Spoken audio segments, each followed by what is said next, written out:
Greetings and thank you again for joining me, Lisa Marie Jean-Pierre, with the Goddess on the Go podcast. We are into the first week of February 2020. What a wonderful thing to be able to say. I give thanks for still going on this journey, continuing to move forward with the newness of 2020 vision. If you want to know, again, more about what I do as a lifestyle coach, holistic life coach, and lifestyle and weight management specialist, please visit my website at lisamariejeanpierre.com to learn more, or send me an email at info@lisamariejeanpierre.com. Well, for this week's episode, I wanted to talk a little bit more on some mom essentials for 2020 vision, a continuation that I started of something that I started in December of 2019 that continues to serve me well in maintaining discipline, consistency, and persistence in moving forward and achieving a lot of the goals and intentions that I set for myself and my family. So I just want to share some of those with you this evening when I'm recording this. For me and for many of you as moms, we're going through continual changes within our families, from inside as well as outside. And the planning never stops, parenting never stops, and the purpose that we have for our overall selves, that never stops. So a continuous, form of action in maintaining habits, just to reinforce a lot of the things that we set out to do is important. I've seen that in my own personal experience, and I'm sharing that with you in hopes that it can help you on your journey. For this month, planning for me and my family and others that I plan on helping through the services that I offer are going to be focused on real over realistic. And when I say that, real over realistic, it's real is what you see, how you see things visually in your life day to day, and then realistic is based on the opinions of others. That's the conclusion that I've drawn on my journey, is that it's always going to be real over realistic. You've seen people say, or you've heard people say, be realistic, and that's kind of coming from their input, their standpoint of how they want you to see something. But you can only see something from your realization, your reality. So being real over realistic will allow you to see your plans take shape, how you choose to manifest them, how you choose to create them, how you choose to bring them forward in whatever way that may be. So honor the real reality that you live in, honor the realness of your experience day to day, to be able to set those goals and those intentions to bring things forward as you want them to be, and not based on the opinions of others who may mean well, but again, they're on the outside of you, looking towards you, not necessarily in, so they can't gauge your overall perspective on what your reality is to you. Another suggestion that I am using in my own personal plans is minimize my motivation, minimize your motivation, minimize the things that you use as fuel to encourage you to move forward in a particular direction. We can get burnt out by overwhelm just by having so many things that we are using as a catalyst to create change in our lives, that it can push us into anxiety. And I found that in myself. I have access to so much information. I have access to a lot of tools that I can utilize. And it's easier for me to have just a few of those tools that consistently give me the results that I'm seeking, that support me in meeting the realistic goals that I've set for myself, and don't cause me, to have panic or overwhelm if I don't meet or maintain a particular thing. So minimize your motivation, draw in on just a few of the things that inspire you, whether it is a person, place, thing, an ideal, something within yourself that you have set as your mantra, or more than one thing. Draw in on those things and focus your energies and attentions there. It could be one thing, it could be 4 things, but do it in a way that you will not overwhelm yourself with moving forward. Because again, we are still in the newness of the new year, and we all have these big things that we want to do, and it can be overwhelming to write a list of resolutions, whatever you choose to call them, and then you don't have an opportunity to finish or to get started or to even complete half of your list that you set based on a deadline that you set for yourself, and you get discouraged and overwhelmed and anxious, and you step away from it. So minimize your motivation, the motivation that you use to encourage yourself. Another insight that I'm focusing my energies on also is that my struggles are my strengths. By looking at the uncomfortable things on my to-do list, it does cause me some anxiety, but not a lot. It's just something to say, all right, you got to do that thing that causes you to have a little bit of discouragement when you see it on paper, but you wrote it down because you wanted to get to that place of overcoming whatever that thing may be. And again, creating structures that are realistic for you, that are, at a size that you can manage and maintain. This will allow you to focus on those things that give you challenges in a more approachable manner. If you have 10 things on a list and then 2 of them cause you some type of a challenge, then it's easier than if you have a list of 100 things and you have maybe half of that list as something that is challenging to you. So just baby steps, because we're all still growing on our journeys, and there's so much that we still are learning.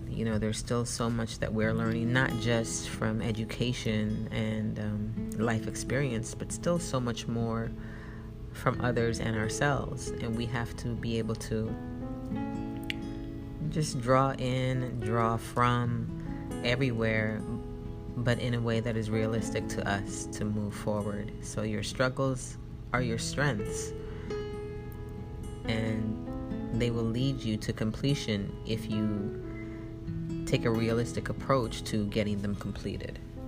If there is something that is causing you distress, write that thing down on paper. Weigh the pros and cons of completing that thing, of not completing that thing. How can you realistically achieve this goal, being who you are right now in this moment? I like to repeat that over and over, is that we have to take a look at ourselves in every aspect of how we're living, not just how the world wants us to live and how the world wants us to complete things, or how society or structures that have been set in place want us to do something. How do you see yourself, overcoming a challenge or moving through an issue that you're having? How do you see it? Do you see an outcome? Writing those things down on paper, being realistic with your reality, not what others want you to see. Okay? I hope that's some clarity for anyone who's listening and connecting with me right now. Now, my goals for parenting, and just some insights that I have learned that have served me well and continue to serve me well, is aligning with the purpose that I have, or the vision that I have for my family, is aligning with that.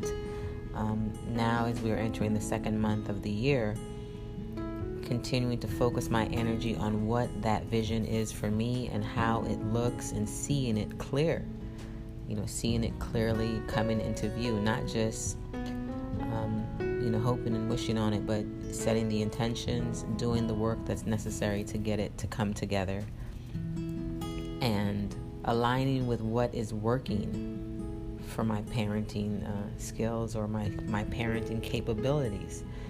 Stay aligned with what is working. I know that as parents, and I can speak from personal experience, we stay stuck on a lot of things that are not working, in the hopes that the children will change or something else will change, but we have to just align with what is consistently working for us, to maintain that overall vision that we see, to moving our families in, that direction. Activate the hidden potential in your family dynamic, whatever your family dynamic is, whether you are a single parent, whether you have a partner that supports you, that encourages you, and even if you are not with someone, you do have the support of your community, your friends, and so on. You want to activate the hidden potential in your family dynamic.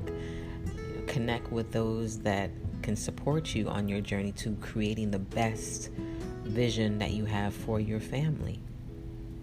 Activate the hidden potential in the relationships that you have with your children beyond any behavior, characteristics, personality things. Activate the hidden potential in those relationships, those one-on-one relationships that you have with your children. And that is a way you'll see the beauty in them, and it's an amazing thing when we look at it from a different perspective, just to say, all right, I never knew that we could have this type of connection, and here it is, we're taking the time out to encourage and support this new energy dynamic between one-on-one, whether you have one child, whether you have 3 or 5. And it is challenging sometimes to make that space to create that bond and that connection, but it's necessary for our peace of mind as well as their own, because the world will continually try to pull our children away from us, and as rightfully so, they're here to experience and expand in their own journeys, but we need to support them in getting there. And one of the ways that we can do that is to, activate the hidden potential in that individual relationship, that individual connection that we have with our children one-on-one. Another area for me is to detach from any overbearing habits of parenting. I know a lot of elders that I am around at the moment, and I know they look at how I raise my children in a way that's like non-traditional, and I'm okay with that. And I see a lot of the discomfort in their conversations with me, and they mean well in redirecting me to do, something that was done so long ago. And it's not for me to show them that way of doing or being is broken. It's up to me to show them what's working and what has transformed my life and my children's lives through how we choose to connect and how I connect with them as a parent. Also detaching from your children's personalities. We can get caught up in who our children are, and not realize that they will continually change. As we changed when we were younger, we maintained a lot of things within our character, but our personality, went up and down based on so many outside and inside factors. And it's important to ground ourselves in our energy and allow them to flow while still maintaining those aspects of their character, that we instill in them through how we live, how we support them, how we are there as a family unit dynamic. So that is another area that I am intentionally focusing my attention on as we are continuing through the new year. Another area is renewing the inspiration for your family. Renew your inspiration of what you want your family to achieve and accomplish outside of academics, outside of material gain, outside of those things. If there is something else that you can see outside of those areas, which seem to run the tone of how we move forward in families, it's academic achievements and it's material gain. We need to renew the inspiration for our family beyond those areas, because there's so much more. There's getting out in nature and having adventures together. There's finding out what it is that you guys are motivated, or you are all motivated to do, to bring your family closer together, or to be more inspired to teach each other new lessons, new things. Renew the role that you have established in the lives of your loved ones. As a parent, that's also something important to do. You have to renew how they see you and how you choose to allow them to see you. We've created patterns of, in this reality, this 3D reality, we have created patterns of how we are expected to be as mothers. And I can only speak from a mother's standpoint because I am a mother, and I'm sure that fathers may have the same resolve, the same challenge. But we need to renew the roles that we have established in the lives of our loved ones for ourselves, and that can be hard to do as we continue to evolve and just kind of remove certain habits and patterns. But it's still our responsibility to show the direction through renewing our own individual purpose within our family dynamic. Okay, now we go on to purpose. And as a mom, that can be many things. That can be just being purposeful in being the best mom ever. That can be purposeful in being the best entrepreneur, setting goals that you want to move your business forward in order to move your family forward. That can be supporting your community and through your entrepreneurial efforts, in turn that will support your family moving forward. Whatever that looks like for you, because I know that it's not every mom that is engaged in running a business, in doing any of those things. There are many moms that work hard and they choose that, and that is still a part of their purpose. They work hard to provide for their family so that they can do the other things outside of their employment. So just focusing on these areas, I feel, will be encouraging. Manifest your intentions, in words, actions, and deeds. And that can be challenging because, you'll say you want to do something and then you don't have time to do it because you have to work a 9-to-5 job, you have the kids to take care of, and you have all these things that come into play that really push you against what it is that you say that you want to do. But it's still taking those steps to bring that thing forward for yourself, holding yourself accountable to saying, all right, I'm going to make sure that I write this down. I'm going to make sure that I take one step in the direction of getting this thing done because it's going to support my family overall. Optimize your resources, your tools, your community, whatever that looks like for your purpose. If you are a busy mom and you want to, find more recreational tools for your children, there's a lot of resources out there that are available to you. So you set the intention that you're going to take some time out and you're going to find those things. You're going to get that information to have it readily available to you when you need it. You're going to reach out to members in your community or organizations in your community or groups that are established in your community to provide this information, whether it's online or in person, in real life. Go ahead and optimize that information. Have it accessible to you for when you do need it. Resolving the setbacks that will come in the midst of your planning in your purpose. In the midst of setting these things up, you could have some challenges that could arise, whether it's financial, whether it's anything for that matter. Resolving that things will come to challenge your vision, will challenge your purpose and what it is that you set out to do. And also resolve with the expansion opportunities. It's not going to be just the challenges that come. It could be the wonderful things that come. And how have you planned to deal with, the things that are coming forward? How have you lay the foundation to receive, what is coming. Resolve with the expansion opportunities as well.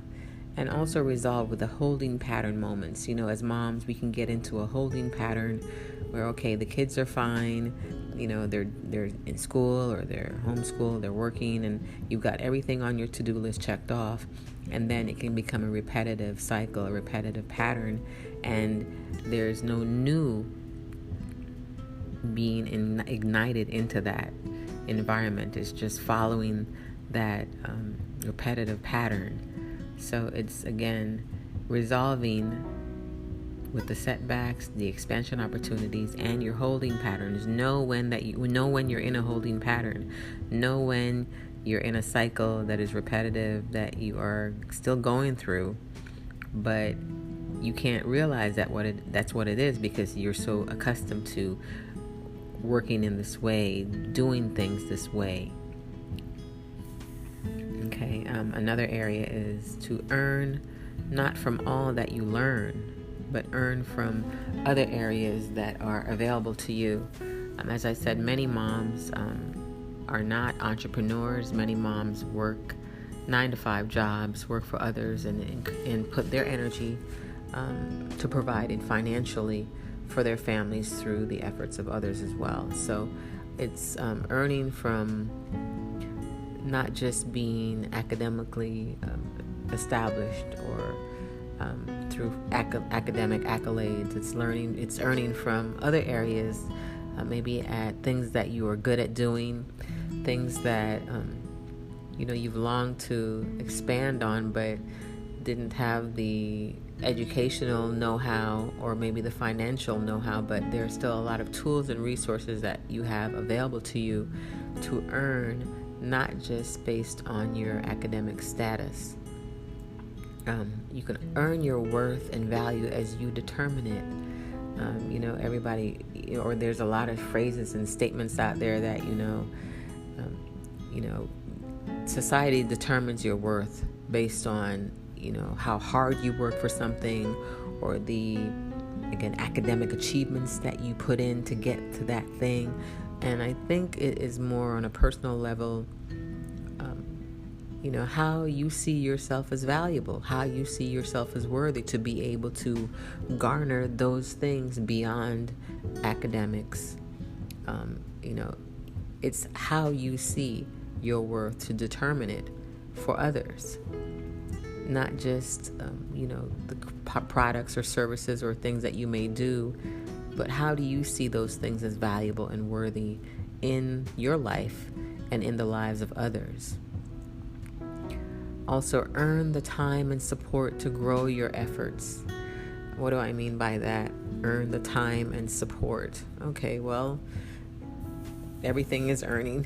We put efforts to learning so much, and in the learning, we earn not just academically, but earn your time by encouraging yourself in learning something new that may not be from a book. If you are interested in plants, and you can go outside and start learning about plants that are in your environment. If you're interested in learning about something that you want to do for your children that will allow you to spend more time with them, then you learn about that thing. You learn about that experience, and then you bring it to them in a way that supports your growth as a family. I hope everything that I have shared with you here is encouraging to you to not give up and to keep moving forward. There's a lot of information that I shared, but primarily it's planning, parenting, and purpose. Staying the course of your 2020 vision, maintaining your momentum, and honoring yourself, being gentle with yourself in the process of this growth and development, because we're here to continuously learn and unlearn certain things. So I hope and pray that this information that I've shared with you is useful to you wherever you are in your journey. Thank you again for taking the time out to listen to my insights, to listen to my input, and I pray that it is useful to you. Join me again here soon. Peace and love.